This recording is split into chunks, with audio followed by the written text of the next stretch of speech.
Good evening, everybody. Steven Ruderman here with your Insomniac Lunatic Friends Giants postgame. The way I pronounce Insomniac, which is technically pronounced Insomniac, depends on my mood. Sometimes I like to say Insomniac, sometimes I like to say Insomnic, because Insomnic, even though it's the very incorrect pronunciation of the word Insomniac, flows easier off the tongue. Anyway, there's no way to sugarcoat it. Last night was absolutely rock bottom for the Giants. It was their worst loss of the season. They got smoked 9-5. Hayden Birdsong couldn't even record an out. Braves scored 5 runs in the bottom of the first inning.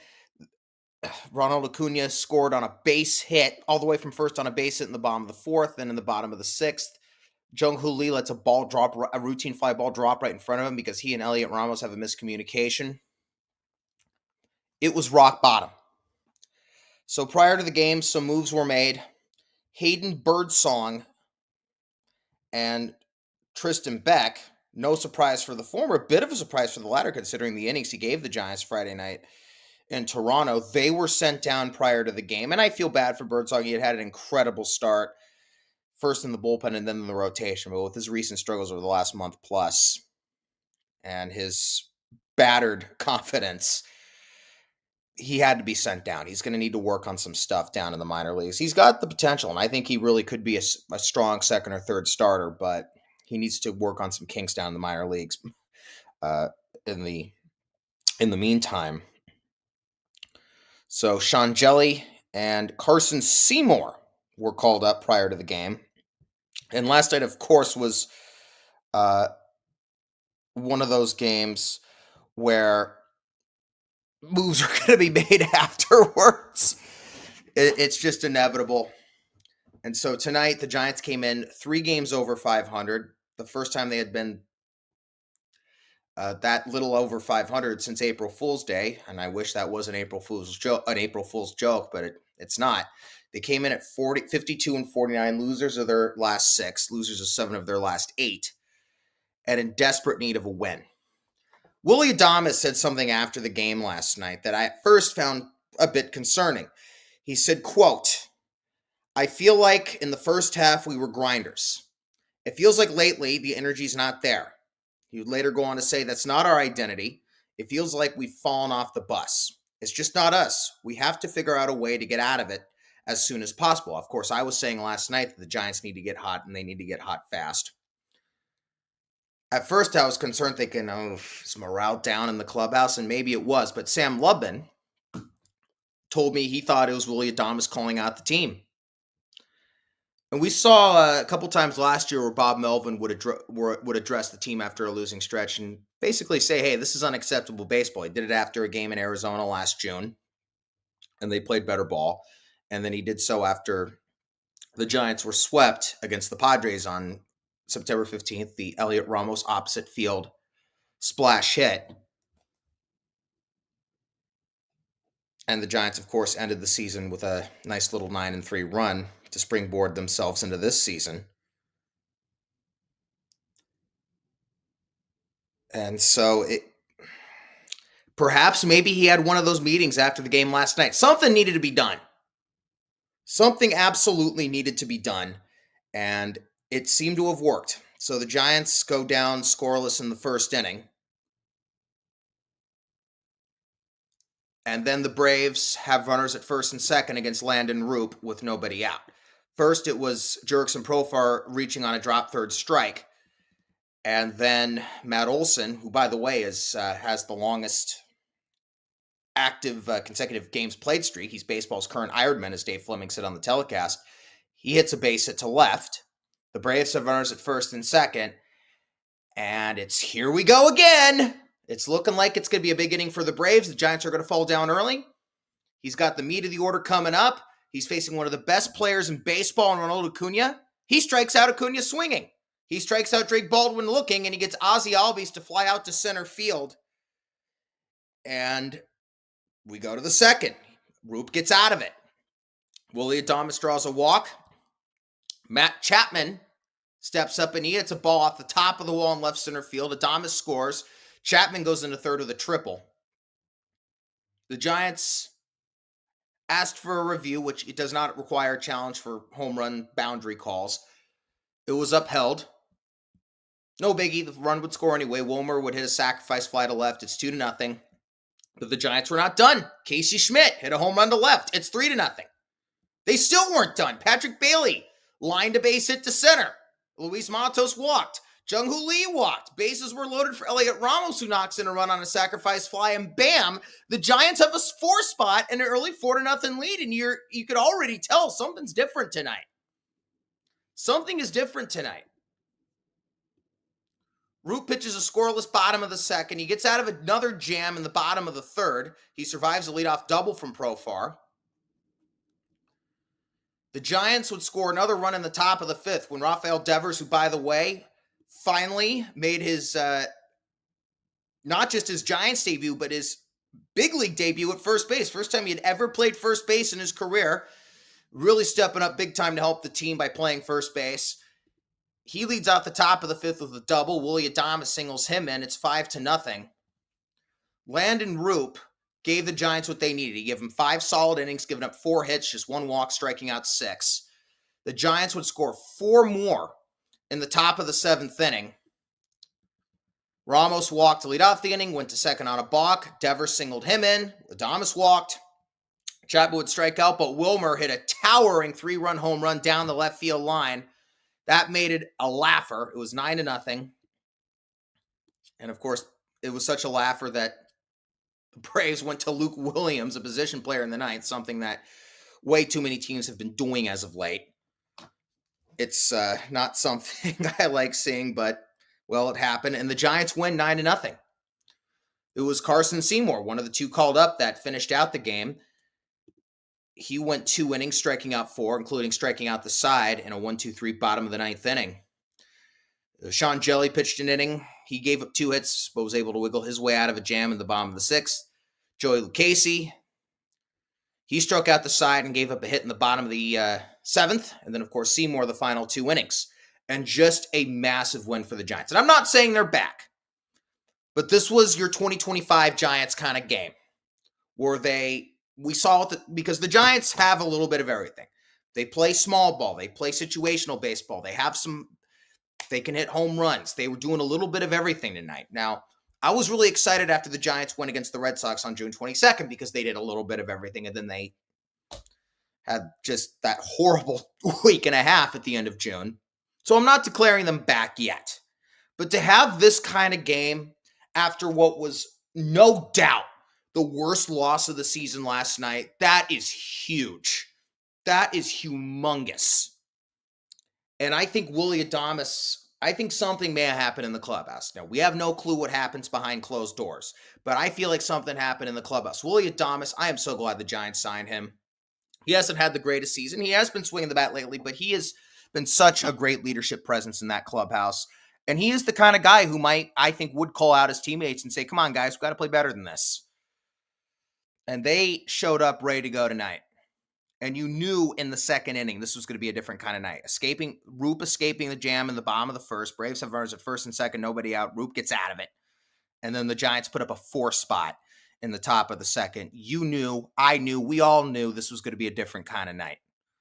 And that this was the Giants team that we know that we are accustomed to seeing and that we know they are. And this was a great win. And a much needed win. And just, we're far from out of the woods, but they absolutely needed this win tonight. So let's go over some scores because, of course, the Giants are in a pennant race. I don't have a fake pennant race sponsor yet. Actually, I should get a real pennant race sponsor. Now that I'm doing this official podcast, I should get real sponsors. Small businesses, of course. Now, the Padres beat the Marlins last night. They lost to the Marlins tonight in Miami 4-3. So guess what? Giants gain a game. They are 2.5 games back of the Padres for the 3rd wild card. That is just a great night all around for the Giants. Now, I was talking about last night how we are at the point of the year where the contenders are just about established. They're truly established at the trade deadline, which will be next Thursday. And I'm thinking I'm going to do a trade deadline show. I haven't officially plan that, but I will shortly, and I'll announce it when I do. And in the National League, the Dodgers, the Phillies, the Cubs, and the Brewers, they're going, barring some collapse, which is extremely unlikely to happen with those four teams, they're going to the playoffs. The Padres and the Mets, at least right now, because they have those spots, are the front runners for the second and third wild card. But I imagine it's going to be a three-team race between the Giants, the Padres, and the Mets for those final two wild card spots. Cardinals actually could be in there too, but I'm not totally sold on them. The Reds and the Diamondbacks could be dark horses. Who knows? Maybe the Marlins will be a dark horse. You never know. Baseball's a weird game. They got off to such a horrendous start. They've been playing great ball over the last month and a half. They're just 6 games under 500 at 47 and 53, 7.5 games back of the Padres for that third wild card. So you never know. And that would be kind of a cool story if they got hot.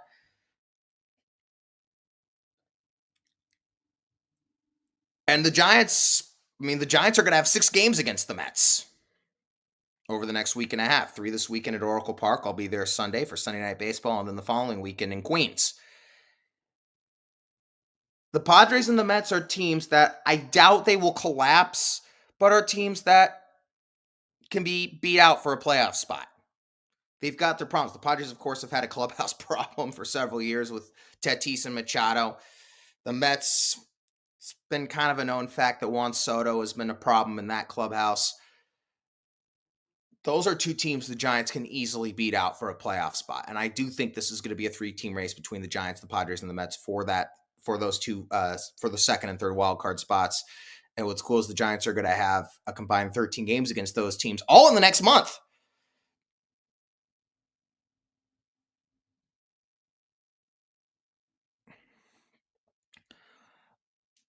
Of course, the 6 games against the Mets, and then they'll be taking on the Padres for 4 in, just 3 weeks from now. And then 4 weeks, they'll be taking on the Padres for 3 and 3 weeks from now at Oracle Park. And then in 4 weeks, a month from now, they'll be in San Diego for 4, which I may go to that. I'm trying to get Vinny Shestoni, the producer of the Insomniac Lunatic Fringe, or shall I say a producer for the Insomniac Lunatic Fringe here on Sports Radio Service, to go with me for that. If not, maybe I could go with my old man, or maybe myself and my lonesome.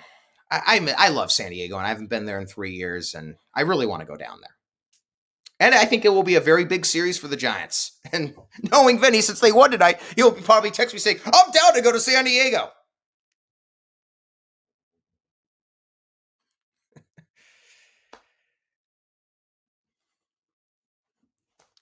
I've got my friend Devin Cordova, a big Diamondbacks fan, in the comments. Devin, good evening to you, sir. I think Devin's trying to yank my chain with something. The trade deadline is next week. We are 9 days away from the trade deadline.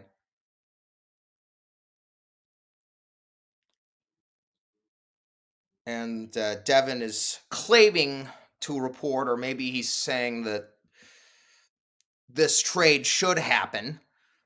He's claiming to report some sort of big trade. I'm not going to say who it is, what team it is, until I actually see a real tweet confirming it. Devin.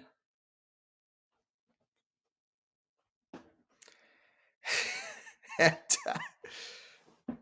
but if Devin's actually not screwing with me and telling the truth, then that would be a pretty massive trade. But some way I can't help but think he's yanking my chain here. Because Devin asks, could I see Eugenio Suarez getting traded away from the Diamondbacks? The Giants playing the Braves tonight. The Braves and the Diamondbacks are both good teams just having a bad season. Well, the Braves are having a bad season. The Diamondbacks kind of a disappointing season. The Braves are looking like they're going to be sellers, and they could feasibly trade a Pierce Johnson and perhaps Sean Murphy. I know some Giants fans would like to see Sean Murphy come over here. As long as the Giants don't have to give up too much for Murphy, I think that'd be a pretty cool trade. I think the Giants have also been linked to Eugenio Suarez, who Devin mentions. Because what the Braves and Diamondbacks can do, they both are going through good stretches right now. They're both, for the Braves, a bad season. The Diamondbacks, kind of a disappointing 500 season during a good stretches. And we saw the Blue Jays last year. They were a good team that had a bad season.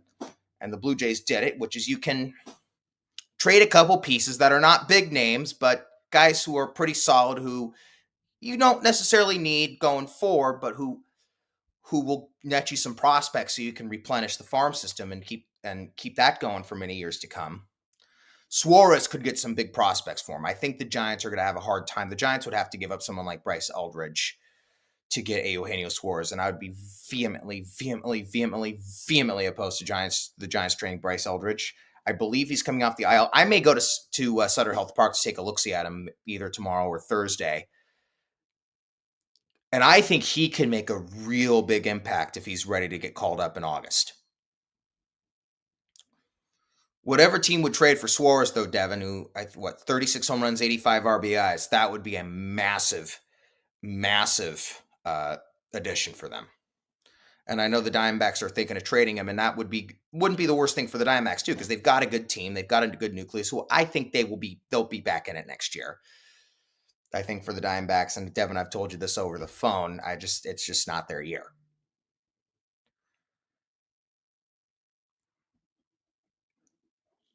And Suarez could get them some big time prospects. It could really put the Diamondbacks in a great position going forward and to have a nice long run of success for the next several years. I would definitely pull that trigger if I'm the Diamondbacks. And I get it. The Diamondbacks are at a bit of a quandary. They are 5 back of the third wild card. They're 50-51, and they've been one of those teams. And I've talked about, it's been one of the big themes of the 2025 season. These 500 teams getting red hot, and it's looking like they're gonna contend, only for them to totally collapse and fall under 500. And just when it looks like they're gonna go nowhere, they get hot again and either get up to 500 or over 500. Diamondbacks have been one of those teams this year. The Cardinals, the Reds, the Red Sox. The Red Sox went into the All-Star break with a 10-game winning streak, by the way. They lost 3 of their first 4 coming out of the break. And they lost again tonight. They've lost 4 of their last 5. And we actually saw the Red Sox get hot last in June as well. And then the Giants cooled them down when they took 2 or 3 from them in that series. And after their 10-game winning streak, they've fallen on hard times again here in the second half. The Rangers, another team that is having that kind of season. They've won 2 in a row. They're now 2 games over 500. I thought at the beginning of the year we were going to have a 2023 rematch with the Diamondbacks and the Rangers. And both the Diamondbacks and the Rangers have had the same kind of season. And the Rangers both the Rangers and Diamondbacks got off to really good starts, but have just had that just seesaw kind of season where they haven't fallen too much out of it, but they really haven't been able to get it together. And this has been a bit of a weird season. This has been a fun season overall to watch, much better than last season, which had no good team storylines at all, other than historic runs at the end of the season. And I know what I just said there sounds contradicting, but you could say it was kind of saved by 2 historic runs by the Mets and Tigers to come back from well under 500 to go to the playoffs. But it wasn't a great season. It was actually, I think, overall in terms of the baseball season, the worst baseball season of my life watching the game.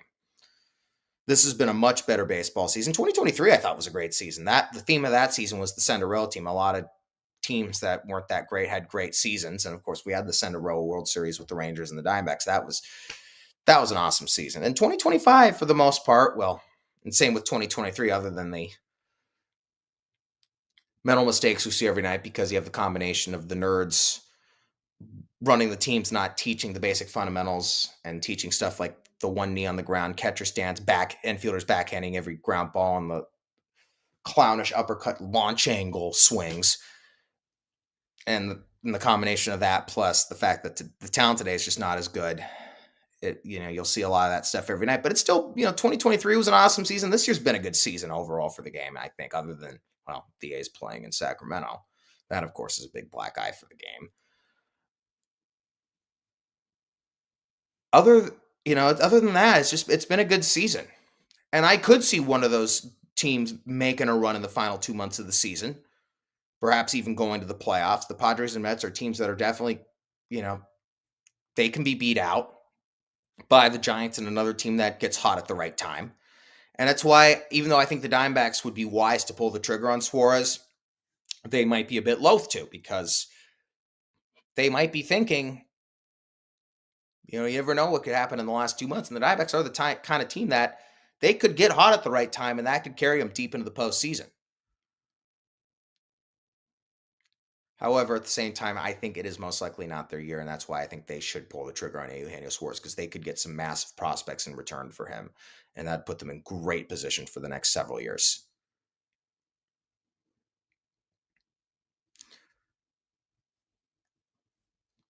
Let's take a look at some more scores. The Cubs, after a tough loss to the Royals last night, they beat Kansas City 6-0 at Wrigley Field tonight. Boyd, the winner in that one. Rich Hill, one of the elder statesmen in Major League Baseball. I think he and Justin Verlander are the elder statesmen. They both first came up in 2005. Rich Hill was called up by the Royals tonight. He had a rough go at it. He got the loss. He gave up 3 runs, just one of them earned over 5 innings. Wasn't the worst outing, but it wasn't the best. Had a bit of a rough go at it. Got burned by a couple of errors.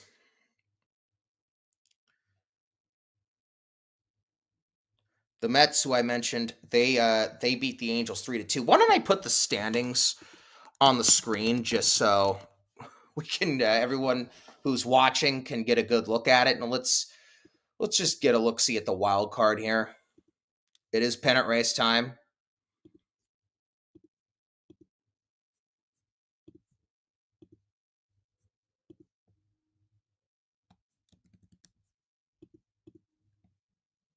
Saw the division standings. I'll post those in a minute, but let's look at the wild card standings. The Mets, they hold the second wild card spot. The Cubs the first. The Mets, with their win tonight, they remain 2.5 games back of the Cubs for the second wild card spot, 2.5 games ahead of the Padres, or 2.5 behind the Cubs for the first wild card spot, 2.5 ahead of the Padres for the second wild card spot, and with the Giants 2.5 behind the Mets, they are 5 up on the Giants, and that's why this is a huge series for the Giants this weekend, and the Giants have shown up in big series.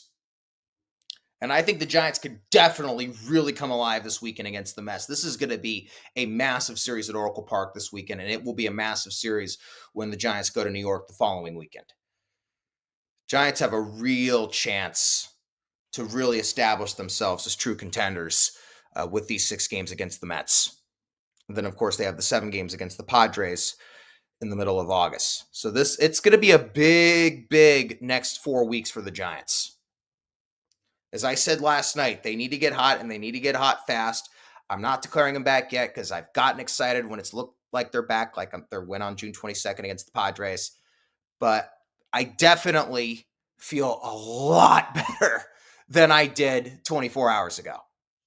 A lot better. And see, here we go again. I'm letting the emotions of the 162-game grind get to me. Last night, I was feeling really down, and tonight, I'm feeling really excited. I do believe in this team. I said last night their playoff percentage chance was 45. I'm going up to 55. Why not? I can't help it. Let's look at some more scores around the league, shall we? The Blue Jays came into tonight's game with an 11-game home winning streak, the longest in franchise history. That was snapped tonight. They fell behind 3-0 after the Yankees scored 3 runs in the top of the first inning. They came back to tie it, but the Yankees scored a run in the top of the 9th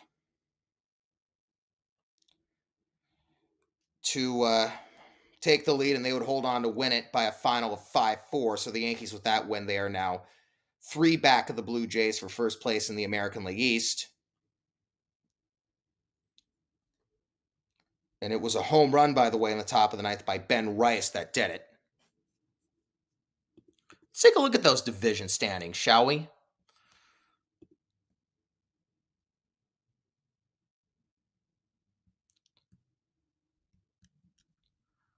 The Red Sox, of course, have fallen on hard times. This is going to be a two-way race in the East between the Blue Jays and the Yankees. Tigers, of course, have for the most part run away with the Central, but they haven't been playing as great. They've lost 8 of their last 10. They have lost 2 straight to the Pirates of all teams. Hey, it happens. Bad teams beat good teams. That's why, the Rockies have beaten the Giants twice this season. It happens. And the Guardians may be one of those teams that gets hot, gets over 500, looks like they're going to be in the race, and then collapses again. The Mariners have lost 2 straight. They're currently underway against the Brewers in Milwaukee, the 2 Seattle teams. Of course, the Brewers were the Seattle Pilots their first year in 1969. Were the Seattle Pilots in spring training in 1970, and then Bud Selig bought them the last week of spring training, and then by opening day, they were the Milwaukee Brewers.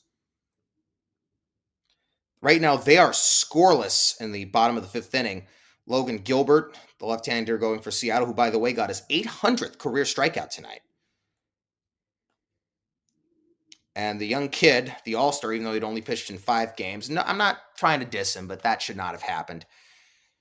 Jacob Isarowski, he is the starter for Milwaukee. That game is scoreless. The Brewers just 1 hit the Mariners with 3. The Dodgers, who have really fallen on hard times the last couple weeks, they had the 6-game losing streak. All right, no, 7-game losing streak. And then were swept by the Brewers over the weekend at Dodger Stadium. So they came into last night losers of 10 out of 12. They won last night, but they are down 3-0 to the Twins in the top of the 3rd inning. Royce Lewis knocked in a run off Yamamoto with a fielder's choice, and then Christian Vasquez hit a 2-run double. I don't know which order it came in, but I know those are the 2 plays in which the Twins scored runs. So we'll keep an eye on that game. The Giants will go up to the National League West. Giants came in tonight, 7 back of the Dodgers. If the Twinkies can hold on in LA, that will be 6 back for the Giants. And the National League Central, that's going to be a real dogfight. That's going to be a good pennant race, but it's really going to be a pennant race that, are you sure you want to win that one? Because good chance the loser is going to be the first wild card, and then the winner is going to have the week off and is going to have a really hard go of it in the division series. But that should be a really interesting race. 2 really good teams in the Cubs and the Brewers. That will be a lot of fun to watch as the season goes along. So the Giants will have a chance to take the series tomorrow and go for a 5-1 season record against the Braves. Now, and again, don't want to diss him, Justin Verlander is going to be on the mound for the Giants. It's going to be his 17th start.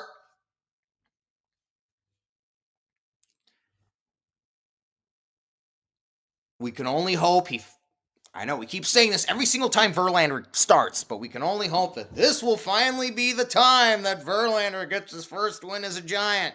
He'll be going up against Spencer Strider, who's having a solid season. He's 4-7 with a 3.59 ERA, and 3.59 is not the greatest ERA, but in a ballpark like Truist Park, it's not the worst ERA. So first pitch will be at 9:15 in the morning. Get up early, Giants fans. I know I won't. All right, for my boss, Lee Leonard, and for my friend Devin Cordova, who decided to come in and say hi to me in the comments, I'm Steven Ruderman. This has been the Insomniac. It's been the Insomniac Lunatic Fridge on Sports Radio Service. Giants have a chance to take the series tomorrow. Have a good night, folks. I'll talk to you soon.